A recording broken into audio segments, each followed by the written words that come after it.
क्या आपके साथ कभी ऐसा हुआ है कि आप रात में अकेले चल रहे हो और अचानक झिंगूरों की आवाज़ बंद हो जाए? चारों तरफ एक ऐसी खामोशी छा जाए जिसे आप अपनी हड्डियों में महसूस कर सकें। इसे हम सन्नाटा कहते हैं। लेकिन ये सन्नाटा मामूली नहीं होता। बड़े बुजुर्ग कहते हैं कि जब ऐसा हवा अचानक रुक जाए तो समझ लेना कि आपके पास से कोई रूह ज़रूर गई है। मैं हूँ शोना और आप सुन रहे हैं सन्नाटा स्टोरीज।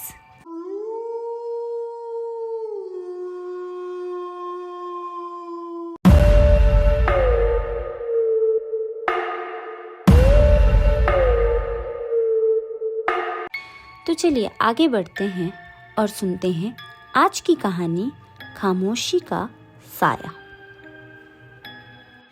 ये कहानी है राहुल की, जो 2014 में अपने दादाजी के गांव गया था। वो गांव नागपुर के पास के घने जंगलों के करीब था। एक रात करीब 1:30 बज रहे थे। घर में सब सो चुके थे, लेकिन राहुल को गर्मी की वजह से नींद नहीं आ रही थी। वो ताज़ी हवा के लिए घर के बरामदे में आकर बैठ गया। दूर कहीं किसी शादी का शोर सुनाई दे रहा था, लेकिन उस पुराने घर के आसपास एक अजीब सी भरी खामोशी थी, एक खौफनाक सन्नाटा।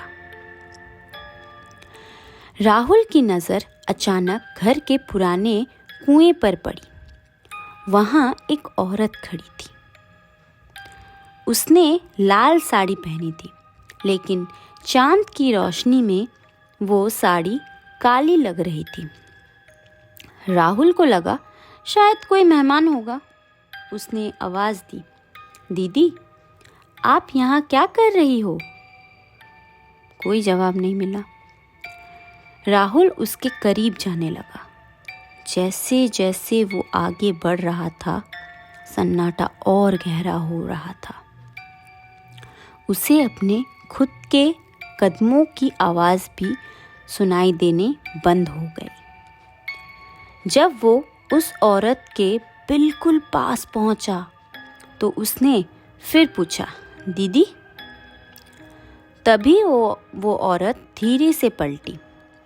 राहुल की चीख उसके गले में ही दब गई। उस औरत का कोई चेहरा नहीं था। जहां आंख और मुंह होना चाहिए था, वहां सिर्फ सपाट सफेद खाली थी। राहुल ने चिल्लाने की कोशिश की, लेकिन उस सन्नाटे में उसकी आवाज़ छीन ली थी। राहुल अपनी पूरी ताकत लगाकर घर की तरफ भागा। उसे महसूस हुआ कि एक ठंडी बर्फीली उंगली उसकी गर्दन को छू गई है। वो भागकर कमरे में घुसा और दरवाज़ा अंदर से बंद कर लिया। जैसे ही वो कमरे में पहुंचा, बाहर से फिर झिंगूरों और शादी के ढोल की आवाज़ आने लगी। सन्नाटा टूट चुकी थी। अगली सुबह जब राहुल सोकर उठा, तो उसकी गर्दन पर 3 काले निशान थे।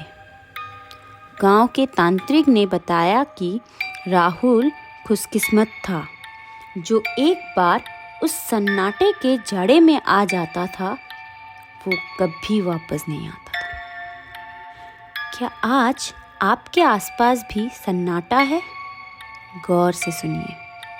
अगर रात की आवाज़ें अचानक रुक जाए, तो पीछे मुड़कर मत देखिएगा। अगर आपके पास भी ऐसा कोई सच्ची कहानी है, तो हमें कमेंट में बताइए या ईमेल करें। मैं थी आपके साथ शोना। सब्सक्राइब करना मत भूलिएगा, वरना अगली बार ये सन्नाटा आपके घर भी आ सकता है।